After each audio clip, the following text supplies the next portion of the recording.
സാറേ കരമടയ്ക്കാൻ വേണ്ടി വന്നാണ്. ഇരിക്കും.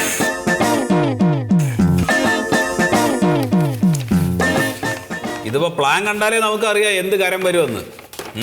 ലക്ഷണശാസ്ത്രം എന്ന് പറയും. സാറ് കാണാത്തത് എൻ്റെ ഭാവനയിൽ ഞാൻ കണ്ടു. സാറിന് എന്തെങ്കിലും അഭിപ്രായം ഉണ്ടെങ്കിൽ സാർ പറയണം. അഭിപ്രായമൊക്കെ കാണുമല്ലോ, പറയൂ. ഇതിന്റെ ഫ്രണ്ടിൽ ഒരു ഔട്ട് ഹൗസ് വരണുണ്ട്. ഓ, അത് വാടകയ്ക്ക് കൊടുക്കാനല്ല. അല്ല, കൊടുക്കാമല്ലോ.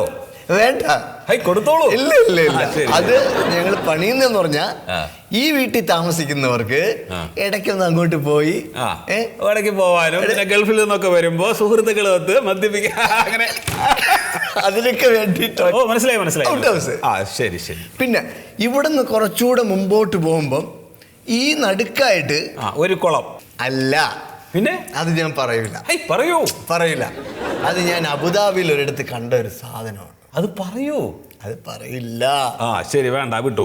സാറിനെ പണിത് കഴിഞ്ഞിട്ട് ഞാൻ കൊണ്ടുവന്ന് കാണിച്ചു തരും, അപ്പൊ കേട്ടാ മതി. ഓക്കെ. അടുത്തത് ഇനി ഇവന്റെ അപ്പുറത്ത്, അങ്ങനെ ഇവിടുന്ന് ഇതിന്റെ അപ്പുറത്ത് ചെറിയ ശരി. അങ്ങനെ. അപ്പോ നമുക്ക് കൂട്ടി തുടങ്ങാം. 1500 × 15 22,500 രൂപ. 22 നികുതിയാണ് സാറേ? അതെ, നികുതിയാണ്. അത് തെറ്റിപ്പോയിട്ടുണ്ടാവും. ഒരിക്കലും തെറ്റിയിട്ടില്ല. ഇത് ടൗൺ പരിസരല്ലേ, തൊട്ടടുത്ത് റോഡുണ്ട്, പിന്നെ എല്ലാ സൗകര്യങ്ങളും ഉണ്ട്. അപ്പോൾ ഇതിന് നമുക്ക് ഈ കര നിശ്ചയിക്കുന്നതിന് ചില ഘടകങ്ങളൊക്കെ ഞങ്ങൾക്ക് നോക്കാനുണ്ട്. സാറേ, അത് ഞാൻ വസ്തു വാങ്ങിച്ചപ്പോൾ അവിടെ റോഡ് ഇല്ലായിരുന്നല്ലോ. എന്ന് പറഞ്ഞാൽ എങ്ങനെയാണ്? നിങ്ങൾ അന്ന് വസ്തു വാങ്ങിച്ച വിലയ്ക്ക് നിങ്ങൾ ഇപ്പോൾ വിൽക്കുവോ? അത് വിൽക്കുവോ? അതില്ല. വിൽക്കില്ല. അപ്പോൾ അങ്ങനെയൊക്കെയുള്ള ചില മാറ്റങ്ങൾ സംഭവിക്കും കേട്ടോ. പിന്നെ ഈ പ്ലാനിൽ കാണിച്ചതിനപ്പുറം ഒരു പൂന്തോട്ടം, ഔട്ട് ഹൗസ്, ഇതെല്ലാം വരുന്നില്ലേ? അതൊന്നും പണിതില്ലല്ലോ. അല്ല, പണിയുമല്ലോ. പിന്നെ എല്ലാ റൂമിലും നിങ്ങൾ ഫാൻ ഫിറ്റ് ചെയ്യാൻ ഉദ്ദേശിക്കുന്നുണ്ടോ? അതോ പിന്നെ ഫാൻ ഫിറ്റ് ചെയ്യണം. വീടിന്റെ മറുഭാഗത്ത് നിങ്ങൾ കാർ പോർച്ച് പണിയുന്നില്ലേ? അത് പണിയും. അപ്പൊ ഇതെല്ലാം കൂടെ കൂട്ടിയിട്ടാണ് നമ്മൾ നികുതി നിശ്ചയിക്കുന്നത്. സാറേ, ഞാൻ പണിയാൻ വേണ്ടി വാങ്ങിക്കുന്ന സാധനങ്ങൾക്കൊക്കെ ടാക്സ് കൊടുക്കുന്നുണ്ടല്ലോ. നിങ്ങൾ അതെല്ലാം വാടകക്കാരെ കയ്യിൽ നിന്ന് വാങ്ങിച്ചോളൂ. ഇതിനെല്ലാം കൂടെ കൂട്ടിയിട്ട് അവരെ കയ്യിൽ നിന്ന് വാങ്ങിക്ക്. എല്ലാവരും അതല്ലേ ചെയ്യുന്നത്, പിന്നെന്താ? പിന്നെ തറയിൽ നിങ്ങൾ എന്തിടാനാണ് ഉദ്ദേശിക്കുന്നത്?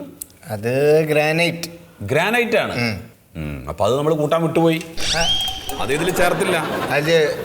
അപ്പോ 1500 × 16 24,000 രൂപയുടെ വരും.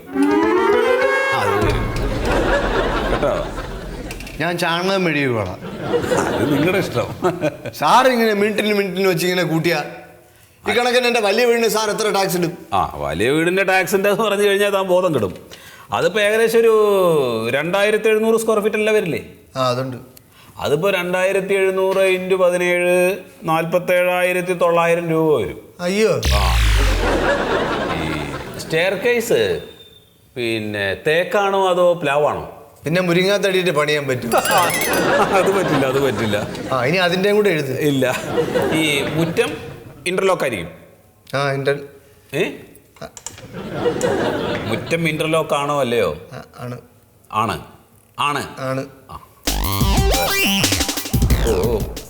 സാറേ, ഈ തുക ഒന്ന് കുറയ്ക്കാൻ പറ്റുമോ? അതെങ്ങനെ കുറയ്ക്കാൻ പറ്റും? നിങ്ങൾ എല്ലാ ആഡംബരങ്ങളും ചെയ്തു വെച്ചിട്ട് പിന്നെ നികുതി പറയുമ്പോൾ അത് കുറയ്ക്കണം എന്ന് പറഞ്ഞാൽ? സാറേ, അപ്പൊ 2 വീടിനും കൂടെ 1,00,000 മേളിലാവും അല്ലേ? ആവും. എന്തെങ്കിലും ഒന്ന് കുറയ്ക്കാൻ. എങ്ങനെ? എന്തെങ്കിലും കുറയ്ക്കാൻ. എന്താ പറഞ്ഞേ? എന്തെങ്കിലുമൊക്കെ ഒന്ന് കുറയ്ക്കാൻ പറ്റും. തനിക്ക് എന്നാ തിരിച്ചു പോണ്ടേ? എനിക്കിനി 4-5 ദിവസം കൂടെ ഉള്ളൂ. 4-5 ദിവസമേ ഉള്ളൂ. അതിൻ്റെ ഉള്ളിൽ കരടയ്ക്കണം, കറണ്ട് വേണം, ഇത് വാടകയ്ക്ക് കൊടുക്കണം. താനൊരു കാര്യം ചെയ്യും, ഈ 2 വീടിനും കൂടെ അടങ്കൽ ഒരു 30,000 രൂപ ഇങ്ങതാ. എന്ന് വെച്ചാൽ 2 വീടിനും കൂടെ അടങ്കൽ ഒന്നിച്ച് ഒരു 30,000 രൂപ ഇങ്ങത്താ. അപ്പോൾ ഞാൻ ശരിയാക്കി തരാം.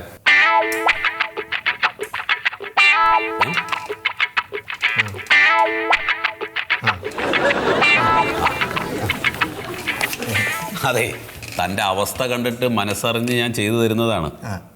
ഇതേതൊരു മുനിസിപ്പാലിറ്റിക്കാരനും ചെയ്തു തരാൻ അറയ്ക്കുന്ന കാര്യമാണ്. അത് സാറ് ചെയ്യും, എനിക്കറിയാം. ചെയ്തു തരാം. അപ്പോൾ താനൊരു കാര്യം ചെയ്യും, നാളെ ഒരു ഉച്ചയ്ക്ക് ആകുമ്പോഴേക്കും വാ കേട്ടോ. പിന്നെ പോകാൻ എത്ര ദിവസം ഉണ്ടെന്നാ പറഞ്ഞത്? നീ 5 ദിവസം. അതിനു മുമ്പ് ഞാൻ തന്നെ വിട്ടിരിക്കും. അത് മതി, അത് മതി.